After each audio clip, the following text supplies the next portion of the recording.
Yo, what is up guys? It's Pedro here, and today we got some good news and some bad news. So the good news is that we're getting some key guys back, off the, reserve list. Kendall Fuller, Kyle Allen, Cameron Curl, and a couple other players were activated off that list yesterday and today. The bad news is that we, not hearing great things on the William Jackson, Landon Collins, and Antonio Gibson injuries. So we're going to go over that injury report today and, their game statuses for Sunday against the Cowboys. So if you guys are new, make sure to subscribe for Washington and NFL content. Hit that like button and turn on those notifications so you never miss a video. And also make sure to follow my Twitter. I'm trying to get to 1,000 followers on there. And also check out WinView. Both links are in the description. Let's get right into the video. Alright, so let's start off with the good news. So Kendall Fuller and Kyle Allen plus Cameron Curl were all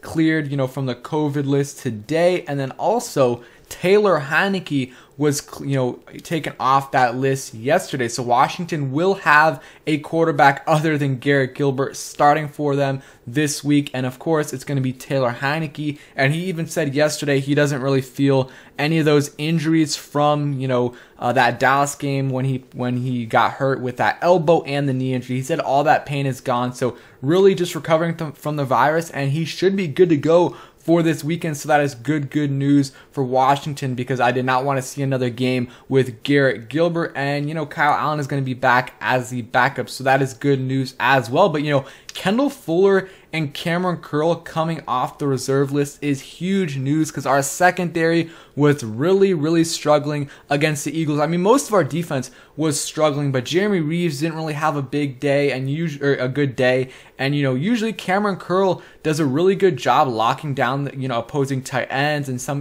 running backs as well. We saw what he did to Christian McCaffrey. So having him back is going to be huge. And I think if we would have had him against the Eagles, it would have really helped us out against them. And then Kendall Fuller being back is also big, because William Jackson, and a spoiler, but William Jackson is out for this game. So if Kendall Fuller was out, then our secondary would just be burnt toast, really, because we would have Danny Johnson out there, Corn Elder, maybe even throw in some Troy Apke. Just not good stuff right there, because Benjamin St-Juste is still out.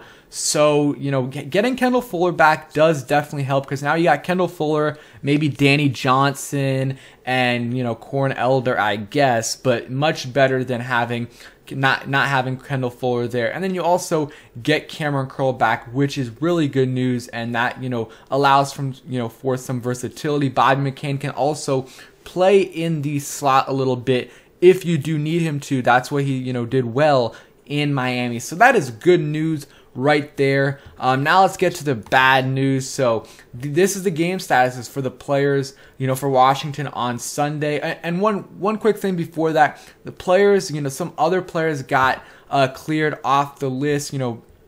Cornelius Lucas, I think earlier in the week, did get cleared off the list. Linebacker Milo Eifler. Also, I think we signed him off the Miami Dolphins practice squad. So he got cleared. So that is good news right there. But Sheriff and Cole Holcomb are both still on it. Cole Holcomb got added to the list this week, so I'm not sure if he will be able to get cleared. Brandon Sheriff was last week. Still don't think he will get cleared for this week. So let's get into the bad news for Washington. So Landon Collins, William Jackson, Daniel Wise, and DeShazer Everett are all out for this game. Landon Collins re-aggravated that foot injury, I think, against the Eagles. He got hurt in that game. It just sucks, because he's been playing really well for us. And, having that, re-aggravating that foot injury is definitely concerning, and it sucks because, our linebackers have not been playing well. And, besides Landon Collins has been playing solid for us. Without Landon Collins, though, it's going to be Jamin Davis, and Cole Holcomb might not play. So it's going to be really concerning out there for our linebackers, because Khaleke Hudson, he is still out. So, I mean, it's going to be Jamin Davis. David Mayo is still off on the list. Maybe he'll get cleared, so it'll probably be Jamin Davis, Jordan Kay, and David Mayo maybe. and then maybe that Milo guy that we signed off the Dolphins squad. But that is very, very concerning. If I'm the Cowboys, I'm throwing a bunch of stuff in the middle of the field, some crossing routes, some slants, because it's going to be open all day, even if our linebackers were healthy. But with Landon Collins out, and with, Cole Holcomb also likely out, that sucks. William Jackson out with the calf injury. That, again, it's unfortunate because he has been playing pretty well as of late. Started off the season pretty rocky, new to the system, new to, pretty much all of his teammates. But as of late, he's been pretty good. So it sucks that he is out. But it is good news that Kendall Fuller is back to at least bring someone in our secondary that has been playing well. Hopefully, William Jackson is back soon, but doesn't seem likely. Daniel Wise out with a knee injury. So far, at least it's good news that it's not something serious. So far, at least, we haven't heard anything about an ACL. That was a dirty hit by Dallas Goedert. And then DeShazier Everett out. If you guys didn't hear, he was involved in a car crash, I think last night. Really, really unfortunate. The passenger passed away. So we're not going to get into make any assumptions or anything. Prayers out to everyone involved. And DeShazier Everett is in the hospital with serious injuries.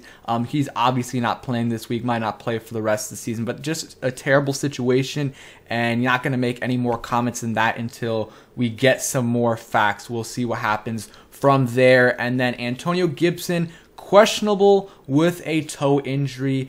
That, happened in the Eagles game, and you saw, start off the game pretty well and then had that toe injury and just didn't look good after that. And it's concerning because it could be this, same thing as last year, kind of turf toe, but he might play through it, but doesn't look like he'll be able to play this weekend, according to Ron Rivera's comments. We'll look into that a little bit later. And Curtis Samuel, questionable with that hamstring injury.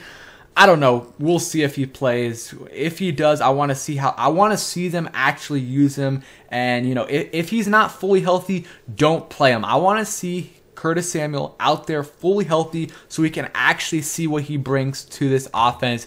Rivera said the injuries to Landon Collins' foot and William Jackson ankle could keep them out for longer than just Sunday's game in Dallas. So they could be out for the rest of the season. We'll see. It could be 1, could be 2 weeks. But hopefully these guys are back because Washington needs to win the rest of these games if they want to make the playoffs. I mean, there's still a chance if they win 2, they could make the playoffs. But if they really want to make it, 3 is probably what's going to have to happen. But you see what the Saints are dealing with, a bunch of cases there. They're probably going to lose this week against the Dolphins, and that might carry over to the next week, just like it is for Washington.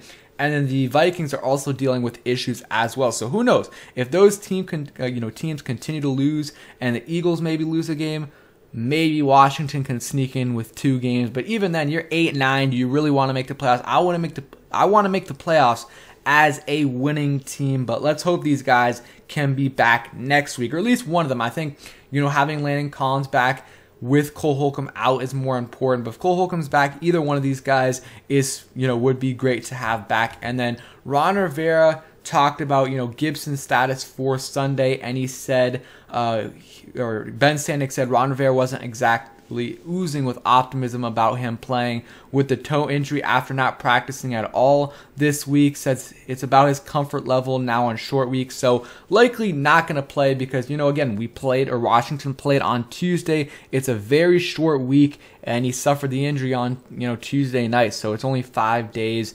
So I don't think he's going to play. So Washington's going to be shorthanded on offense without their top 2 running backs. Offensive linemen still out, and we're not going to have Logan Thomas, obviously. So going to be limited on offense, but at least we do have our quarterbacks back, which is the most important part. So that is going to be it for today's video. I think I will be coming out with a preview for the Cowboys game a little bit later today, but this is just my video going through the players that just got taken off the list and the players that we're losing right now. So thank you guys for watching. Hope you guys enjoyed the video. If you did, hit that like button, subscribe if you guys are new, and turn on those notifications so you never miss a video. Peace, guys.